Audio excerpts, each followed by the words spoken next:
What's happening, guys? Vegan Taz here, and today I want to talk about a new update. 3 months ago, I got my blue belt in Brazilian Jiu-Jitsu, so big thank you to Coach Sandip Serkon at Beast Fight Team, where I got awarded my blue belt. And anyone who's been following the channel knows I've been doing MMA and grappling for quite a long time now. 5 years, 2019, April time is when I started. And it's been an incredible journey. It's been very humbling. From the first time I stepped into the MMA gym, as a bodybuilder, as someone who could bench 100 kilos for reps, I'm not bragging, that's just the background I had, you know what I mean? Like I was lifting heavyweight for reps and the compound movements, not powerlifter, but, gaining muscle mass. And seeing people smaller than me or less muscular or, lower weight generally, just ragdoll you in just about every combat sport you can think of. So in MMA, you're exposed to Brazilian Jiu-Jitsu, wrestling, Muay Thai, boxing. And, the humbling aspect of Brazilian Jiu-Jitsu is basically just someone's getting a double leg takedown and you effortlessly, or single leg or wrap around or any sort of takedown, you're just not able to do anything because you don't understand the dynamics of sprawling or stopping takedowns, and the striking aspect as well was crazy, I remember I first started striking and it was like, okay, I get punched in the face, I'm going to wait till I stop getting punched to punch back, and then realizing the humbling moment of you need to roll with the flow and just keep, blocking, ducking, weaving, striking back and not just stopping, and just learning to deal with pressure very well. And, it's been a very good journey.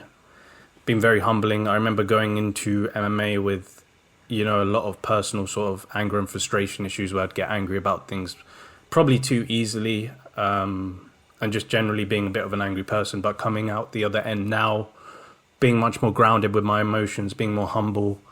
So it's definitely helped me mature. I don't know if that's just because of my age as well, but it feels like it's been a very dramatic journey for me, and I can't recommend jiu-jitsu enough as a sport if you're thinking about doing it. It will change your life. It will give you discipline because you're going to have to persevere through, people younger than you, people who weigh less than you, who might have less muscle, or people who generally look less intimidating, just ragdolling you and just effortlessly tapping you out with arm bars, kimuras, triangle chokes. And now, after some time, I'm finally able to stop a lot more things and, hit submissions I want on, obviously at white belts, occasionally, very rarely blue belt. But that was sort of where I was when I got promoted. It was a very humbling experience. And even though I felt sometimes like, oh my God, it's been so long, it's been 5 years, it's the perseverance, I think, that is the biggest part of jiu-jitsu. Most people would give up because they're not, A, they're not seeing progress in submissions, or B, they're not getting stripes when other people are getting promoted. And it's just that's why it's a humbling experience as well, because it's your ability to push that aside and to say, my goals are different to everyone else's goals. I'm gonna, I might learn faster, I might learn slower, they might train more. Everything's just different in everyone's life, and you just have to realize that immediately. Like I said, it took me 5 years, but I've seen people in my gym get it in 2 or 3 years. So it's just about having that humbleness to accept that you might be slower at this. People might just learn things quicker than you. And, you've just got to roll with the flow and just persevere. And you can't give up. The worst, if you quit this sport, what are you going to get out of it? You're not really going to get much, because you've given up on a challenge that has presented itself to you, because you've hit a brick wall. The time I got awarded my blue belt, I took, 2-3 weeks off training.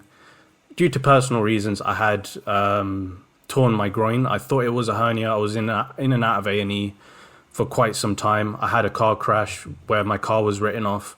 Had a concussion. I had, I was out of training for some time. I came back and I was only going to watch for the class. And the coach came up to me and said, I was really going to give you your blue belt today. And thankfully I brought my gi that day, and even though I was in a bit of pain, I thought, fuck it, I've been after this belt for some time. I want to prove myself to the coach. So not in an egotistical way, but I love challenges, and that's what I'm going to get onto in a minute, is some of the videos of me competing and such.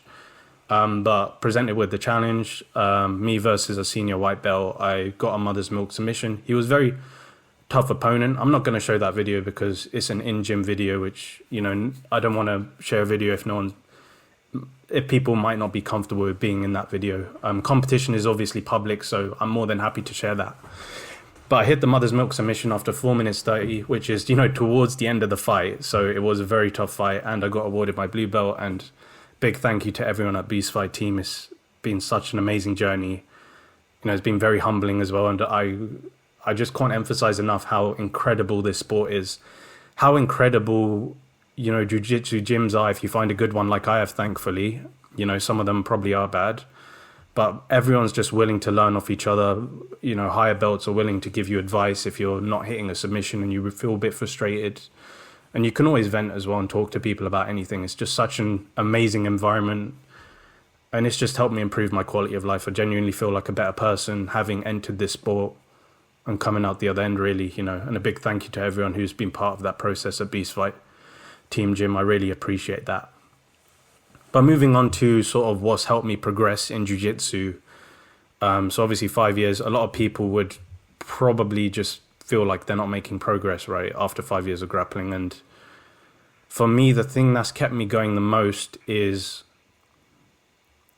sort of seeing submissions in class and thinking, okay, I need to find a sort of way to get this, even if it's against someone less experienced. The truth is you're going to get submissions 99% of the time. It has to be against someone less experienced. So for me, it'd be a white belt. Okay, I'm going to get this submission or this sweep, and I'd start working things into a game plan. And then when I compete, I'm also thinking about that game plan. It's not necessary, but it could be something that happens. If it doesn't happen, you know, it changes in the middle of the fight. And that's really what I want to get to in this video. So I'm going to quickly play a video from last year. It is a year ago, unfortunately, because, you know, like I said, I got my blue belt 3 months ago now. And this fight, I feel like, really matured me. I took a lot out of it, even though I came into this competition with only with 2 wins, 2 losses. This fight, I feel like, sort of shows the perseverance in jiu-jitsu, because it will show you the mature journey of, okay, I'm losing at the start of the fight, then I make a comeback, and how the game changes in a game of Brazilian jiu-jitsu. So I'm just going to play that here now. Okay.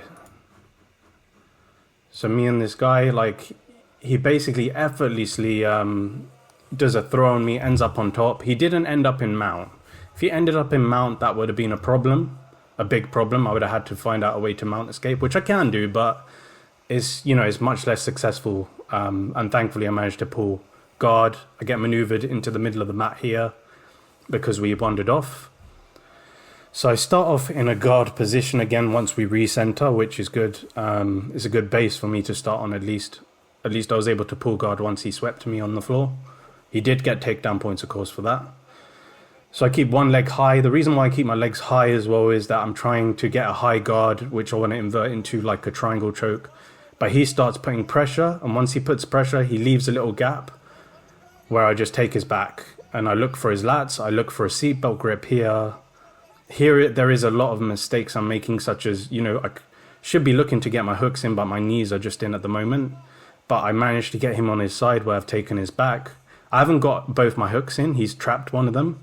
But I sort of dig a single hand strangle, which I'll be honest with you, I had no drilling. I didn't even know this was a thing. It was something I instinctively felt like was right to do. Was I just dug my, you know, forearm into his throat as he trapped one of my hands, and I got the submission. So it might have felt like, you know, sort of like a bit of a fluke in some ways, but it's part of the pressure. So I get my hand raised, I win the fight. So you can see, like, he does the throw, I'm on the floor, all the pressure is there. I feel like I'm going to lose this fight, to be honest with you, once he's thrown me on the floor like that. Because I feel all that power and strength he's used, sort of, it just felt effortlessly to me when he threw me around. So I was like, this is going to be a tough fight. And then when I'm on bottom, you know, it's me thinking of ways of just working from bottom. And if you notice during the fight, what I did was I was sort of just waiting there for like a weak point, which I found, and that's when I took the back.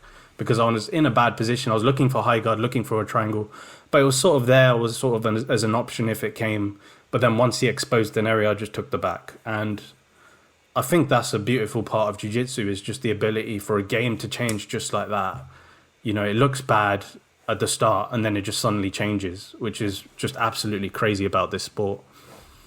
So yeah, I just wanted to give an update really. You know, it's been a great journey. I look forward to continuing with jiu-jitsu. I always felt like, you know, when I got my blue belt, I'd be on my way out sort of thing. I thought, because I felt, you know, frustrated at times, but I'm really glad sort of I pushed through and persevered. And now, even though I'm blue belt, I still just continue I keep wanting to train, you know what I mean? I keep wanting to go and train. I keep wanting to experience new submission sweeps, you know, different variations of guard, and start hitting things. And unfortunately, because of my groin tear, I've had to slow down my training. So I've only been going, you know, once a week at the moment and halving my sparring rounds. But I'm going to slowly be bringing myself back again to 3 times a week like I was previously. And I might start doing striking more as well if I can find time to. But that's about it. I just want to talk about how great this journey has been. And hopefully, you know, I want to start making more videos. Life's just been crazy, as I mentioned. And, you know, there's a lot of things on the horizon for me. So I hope I find time between things to sort of start making, you know, videos of bringing myself back. During all these sort of obstacles, I've gained 5 kilos of like body fat, which I just want to trim back. So I'm 88 kilos now. Because of the injury, I couldn't work out as more, even if I was on the same calories. It's caused me to gain weight. So now I need to focus on getting back into shape, training more slowly, rehabbing the groin, and working my way back into jiu-jitsu twice a week, MMA once a week, lifting weights again, you know, 3-4 times a week as well, running, you know, getting good endurance training in as well. And maybe, who knows, I'll compete as a blue belt, you know, in a few months or such, if I feel like I'm picking up the pace. But yeah, I'll see you in that next video. Don't want to waffle on, and it's been, you know, an absolute pleasure. Peace out.